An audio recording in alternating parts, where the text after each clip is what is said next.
नमस्कार दोस्तों, एक बार फिर से आपका बोलता ज्ञान में स्वागत।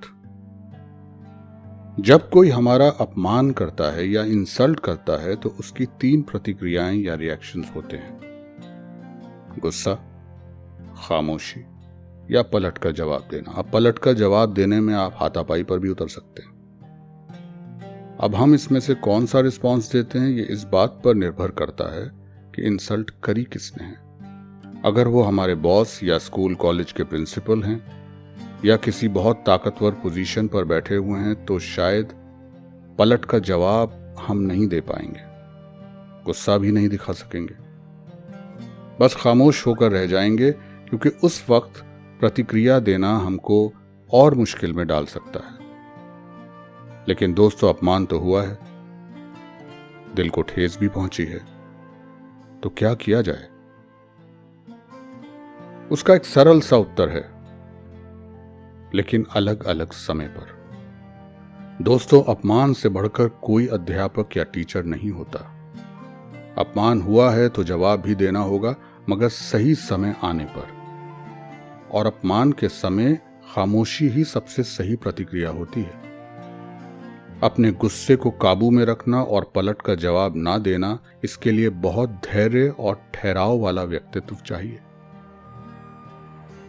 लेकिन ये इतना आसान नहीं होता, इसके लिए निरंतर प्रयास करना पड़ता है। अब सवाल उठता है कि वो कौन सा सही समय है अपमान का जवाब देने का। प्रिय दोस्तों, यही वो मोमेंट है जब अपमान टीचर या अध्यापक का रूप धारण कर लेता है। हमको अपनी शख्सियत या व्यक्तित्व को उस लेवल पर लाना होगा जहां हमें अपमानित करने वाला शख्स खुद ही छोटा हो जाए। एक समय की बात है, एक चपड़ासी को भरे ऑफिस में एक पीसीएस अधिकारी ने थप्पड़ मार दिया। चपड़ासी छोटे ओहदे पर था, कुछ कह ना सका और खामोश रह गया। यानी उसने अपनी पहली प्रतिक्रिया दे दी, खामोश रहने की। अब उसने दूसरी प्रतिक्रिया कैसे दी कि उसने अपने गुस्से को ईंधन बना लिया और लग गया यूपीएससी की परीक्षा की तैयारी में।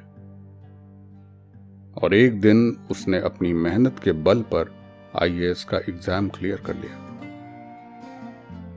जिस दिन परीक्षा का रिजल्ट आया, वो अपनी चपड़ासी की वर्दी में ड्यूटी पे था। सब दफ्तर वालों ने उसका सम्मान किया और मजबूरन उस पीसीएस ऑफिसर को उससे माफी मांगनी पड़ी। और ये चपड़ासी का जवाब था उस थप्पड़ का। तो ये हुई तीसरी प्रतिक्रिया। अब सोचिए, दूसरी सिचुएशन अगर होती, अगर वो शुरुआत में पलट कर जवाब दे देता या वायलेंट हो जाता तो शायद नौकरी करना भी उसके लिए डिफिकल्ट हो जाता।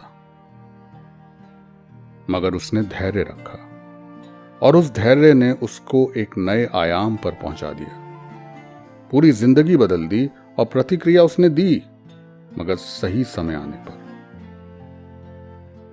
उस अपमान ने उसको सिखाया कि अपने आत्मसम्मान की रक्षा कैसे करें। तो दोस्तों, अपमान से दुखी मत होना, पर उसको हथियार बनाकर सही समय पर जवाब देने की क्षमता बनाओ। बहुत से लोग अपमानित होने के बाद दुखी हो जाते हैं और दबते चले जाते हैं। उनके अंदर का कॉन्फिडेंस खत्म हो जाता है। लेकिन दोस्तों, ऐसी परिस्थिति से निकलने का उपाय भी तो हमारे ही पास है। अच्छा, अपमान को टैकल करने का एक पहलू और भी है। कई बार अपमान हमारी अपनी गलती की वजह से भी होता है और इसके लिए अपने अंदर झांकने की जरूरत है। और जैसा कि मैंने पहले कहा कि अपमान एक टीचर या अध्यापक का रूप धारण करता है, तो कई बार वो ये भी दर्शाता है कि आप कहां गलती पर हो। मेरा एक मित्र है जिसका नाम विजय है, और जब वो पत्रकारिता के शुरू के दिनों में लेख लिखा करता था तो उससे गलतियां भी होती थी। और एक लेख था बजरीगर के बारे में। बजरीगर एक छोटी सी चिड़िया होती है जिसे लोग घरों में पालते थे। अब विजय ने एक एक्सपर्ट से मदद लेकर बजरीगर पर एक लेख लिखा और वो लेख छप भी गया। अब एक दिन एक मीटिंग में शहर के अच्छे बड़े लोग बैठे हुए थे, जिनमें एक ऑर्निथोलॉजिस्ट यानी जो लोग पंछियों पर शोध करते हैं वो भी बैठे हुए थे। अब बातों बातों में उन्होंने ये कह दिया, आजकल के पत्रकारों को कोई नॉलेज नहीं है, बजरीगर की स्पेलिंग भी नहीं आती और उसको बाजरीगर लिखते हैं, उनसे क्या उम्मीद रख सकते हैं। इतना बड़ा अपमान सब लोगों के सामने बहुत तकलीफ दे था। लेकिन घर आकर जब विजय ने स्पेलिंग देखी उस बजरीगर की तो सच में उसे अपनी गलती का एहसास हुआ और ठीक उसी समय विजय उठा और उस ऑर्निथोलॉजिस्ट के घर जा पहुंचा।